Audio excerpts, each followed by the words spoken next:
Assalamualaikum warahmatullahi wabarakatuh. Perkenalkan, nama saya Hanum Putri Windasari dengan NIM G0023073 berasal dari SGD A6. Jadi hari ini saya akan menjelaskan tentang anatomi sistem genitouropoetika dan juga reproduksi baik perempuan maupun laki-laki. Oke, yang pertama mekanisme ejakulasi dan juga ereksi. Jadi ejakulasi dan ereksi dipengaruhi oleh aktivitas seksual keseharian. Nah, ini diawali dari siklus respons seks. Yang pertama ada fase eksitasi, lalu fase plato, orgasme, dan juga resolusi. Nah, fase eksitasi ini ditandai dengan ketegangan otot, tekanan darah, pernafasan seperti frekuensi pernafasan, dan juga peningkatan kecepatan jantung. Lalu fase orgasme sendiri merupakan ejakulasi, dan juga fase resolusinya adalah kembalinya organ genital ke bentuk semula.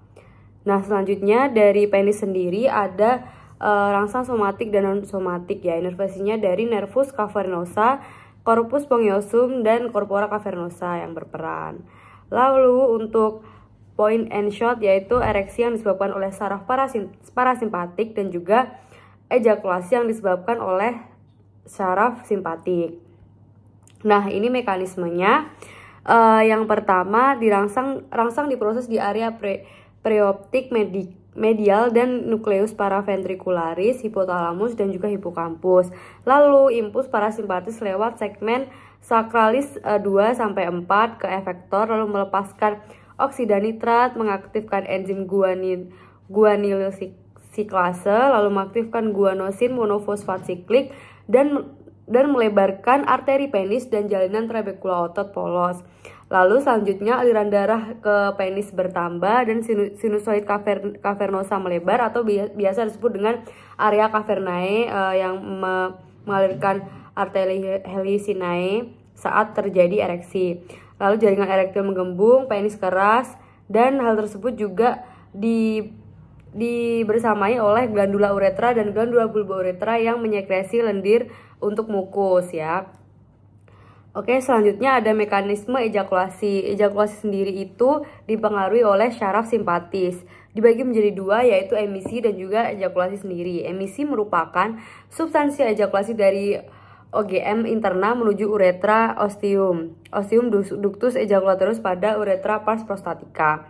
Lalu ejakulasi sendiri merupakan substansi ejakulasi keluar dari ostium uretra externum.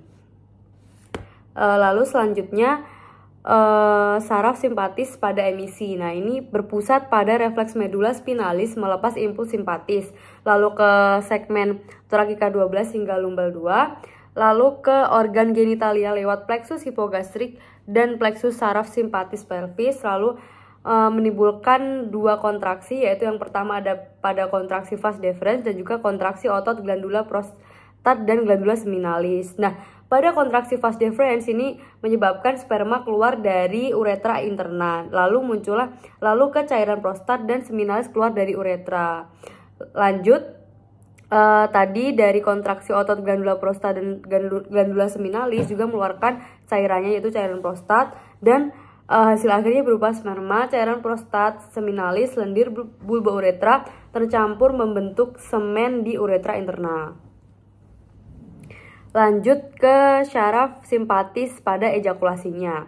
Nah, pertama ini dengan pengisian uretra interna mengeluarkan sinyal sensoris, lalu nervus pudendus, segmen lumbal 1 hingga lumbal 3, lalu merangsang kontraksi ritmis organ genitalia interna, dan terjadilah kontraksi otot ischiocavernosus dan bulbocavernosus, lalu peningkatan tekanan ritmis dan ejakulasi semen dari uretra keluar.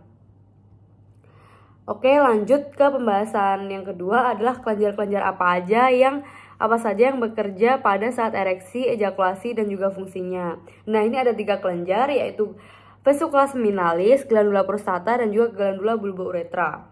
Yang pertama ada vesicula seminalis. Ini merupakan 2 organ berlobus terletak pada posterior dari vesika urinaria dan ductus deferens di sisi medial dari vesicula seminalisnya ini. Dan ini fungsinya menghasilkan sekret yang ditambah dengan cairan semen. Lalu sekretnya juga mengandung fruktosa untuk menutrisi sperma dan prostaglandin, berfungsi untuk motilitas sperma. Jadi kualitas sperma juga berdasarkan kualitas dari cairan yang dikeluarkan oleh vesicula seminalis juga. Nah, dinding vesicula seminalis ini dapat berkontraksi selama ejakulasi, lalu mendorong isinya ke ductus ejaculatorius, dan sperma pun keluar ke uretra. Lalu juga mengkoagulasi semen setelah ejakulasi. Nah, neurovaskularisasinya ada arteri vesicalis inferior dan juga arteri rectalis media. Dan ini venanya bermuara di vena iliaca interna, lalu inervasinya diinervasi oleh plexus prostaticus cabang plexus hypogastricus inferior yang memberikan cabang ke glandula vesicae. Lalu limfanya menuju lymphanodulus iliaci interni. Lanjut ke glandula berikutnya adalah glandula prostata. Nah, struktur umumnya yang terletak di antara kolum vesika dan diafragma urogenital. Difiksasi oleh ligamentum puboprostaticum anterior et posterior, lalu bermuara pada uretra pars prostatica melalui ductus prostaticus. Ada 5 lobus, yaitu anterior, medius, posterior, lateral dextra, et sinistra. Dan 4 zonanya transisional, periunetral, sentral, dan juga periferal. Dan ini berfungsi untuk menghasilkan cairan tipis seperti susu yang mengandung asam sitrat, fosfatase asam yang ditambah saat ejakulasi. Dan sekret dari prostat ini berfungsi sebagai alkalis sehingga menetralkan pH asam pada vagina. Dan vaskularisasinya ini divaskularisasi oleh cabang-cabang arteri vesicalis inferior dan juga arteri rectus media, hampir sama seperti vesicula seminalis tadi. Lalu venanya juga membentuk plexus venosus prostaticus dan menampung darah dari vena dorsalis penis profunda serta bermuara juga di vena iliaca interna. Lalu untuk limfanya sama yang seperti yang tadi, yaitu lymphanodulus iliaci interni, lalu plexusnya plexus hypogastricus. Selanjutnya ada glandula bulbouretralis. Nah, ini struktur umumnya terletak di dalam diafragma urogenital di bawah musculus sphincter uretra externum, dan salurannya akan bermuara di uretra pars spongiosa, lalu homolog dengan glandula vestibularis mayor pada wanita. Tentu fungsinya untuk menghasilkan sekret pada fase ereksi untuk peluma sebelum berhubungan yang akan dikeluarkan sebelum cairan semen yang berbarengan dengan sperma tadi. Oke, selanjutnya saya akan membahas tentang mekanisme dari fertilisasi sendiri. Nah, pada mekanisme ini, sebelumnya, jadi kan sperma dihasilkan oleh testis, lalu dinutrisi, disimpan juga di epididymis, lalu melalui salurannya bernama vas deferens dan keluar melalui uretra atau bisa disebut ostium uretra externum. Nah, terjadilah ejakulasi, lalu masuk melalui vagina dan cervix, lalu di uterus, dan yang terakhir di oviduct atau tuba uterina, dan lebih tepatnya proses fertilisasi terjadi di bagian ampula dari tuba uterina atau tuba fallopi. Nah, selanjutnya ini masuknya sperma ke bagian ovum ya. Sperma ini menembus sel folikel bergranula saat mencapai zona pellucida. Membran anterior-sperma berikatan dengan protein reseptor di zona pellucida tersebut. Lalu akrosom larut sehingga keluar semua enzim-enzimnya, jadi bisa menembus zona pellucida. Nah, ini. Jadi yang masuk ke dalam zona pellucida hanyalah nukleus dari sperma, karena nukleus tersebut sudah berisi DNA dari laki-lakinya. Nah, selanjutnya yang masuk tadi kan berisi nukleus saja. Lalu ion kalsium berdifusi ke dalam melalui membran oosit, membuat granula kortikal dilepaskan secara eksositosis. Lalu granula kortikal tersebut juga mengandung zat yang mencegah sperma lain memasuki ovum. Jadi kayak cukup satu sperma lain yang sudah melepaskan kepalanya ke dalam, jadi sperma lainnya tidak bisa masuk lagi ke dalam zona pellucida dari ovum tersebut. Lalu interaksi sperma oosit segera setelah sperma masuk ke oosit. Kepala sperma mengalami dekondensasi atau membengkak, membentuk pronukleus laki-laki. Oosit melakukan meiosis tahap 2 membentuk ovum matang dan badan polar kedua dilepaskan, lalu membentuk pronukleus perempuan.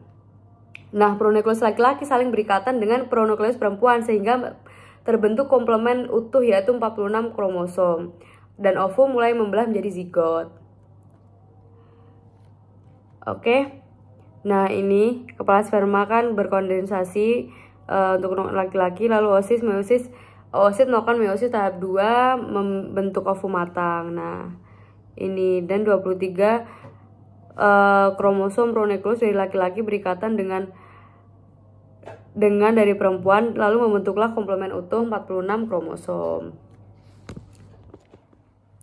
Nah, interaksi sperma oosit segera setelah sperma masuk ke oosit tadi kan, kepala sperma juga mengalami kondensasi.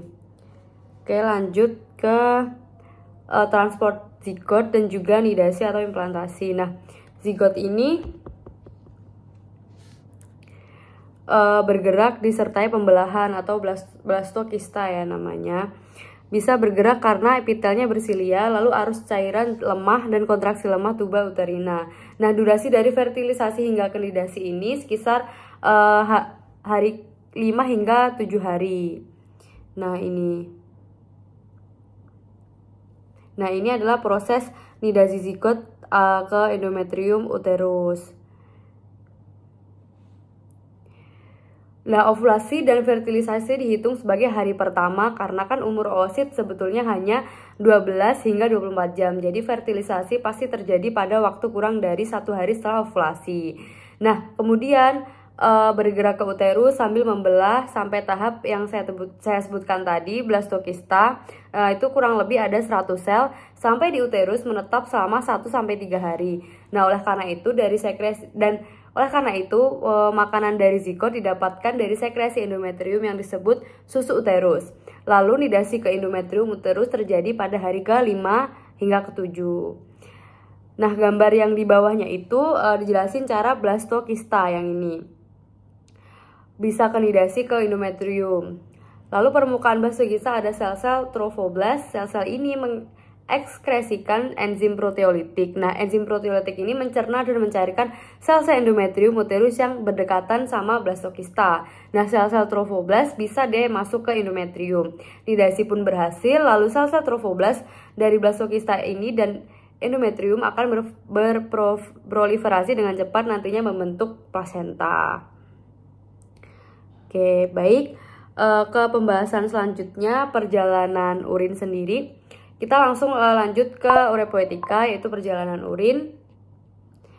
Urin mengalir dari ductus koligen menuju kalises ginjal, lalu urin meregangkan kalises, meningkatkan pacemaker, memicu peristaltik dari pelvis ginjal ke bawah sepanjang ureter. Urin mengalir dari pelvis ginjal ke vesika urinaria. Nah, selanjutnya ditampung akan dikeluarkan melalui uretra dan keluar melalui orificium uretra externum. Selanjutnya ini mekanisme kontraksi dari berkemih. Ini dimulai dari vesika urinaria yang semakin terisi, lalu ada reseptor sensorik regang di dinding vesika urinaria. Nah, sinyal sensorik dari reseptor regang vesika urinaria dikirim ke segmen sacralis medulla spinalis, lalu dikembalikan secara refleks ke kandung kemih melalui saraf parasimpatis. Nah, di saat vesika urinaria terus terisi, refleks mixis semakin kuat sehingga menyebabkan kontraksi otot destrusor. Nah, kontraksi otot destrusor ini meningkatkan tekanan dari vesika urinaria. Nah, adapun saat refleks mixi cukup kuat, memicu refleks lain berjalan melewati nervus pudendus ke sphincter eksterna untuk menghambatnya. Jika inhibisi lebih kuat daripada sinyal konstriktor volunter ke sphincter eksterna, maka terjadilah pengeluaran urin tersebut. Oke. Nah, secara umum mekanisme proses berkemih tadi dibagi menjadi 2 tahap, yaitu pertama, vesika urinaria terisi secara progresif sehingga tegangan di dinding VU meningkat melampaui nilai ambang batas. Yang kedua, refleks saraf mixi akan mengosongkan vesika urinaria atau menyebabkan keinginan untuk berkemih lagi. Baik, mungkin itu laporan anatomi blok 2.1 dari saya. Sekian, wassalamualaikum warahmatullahi wabarakatuh.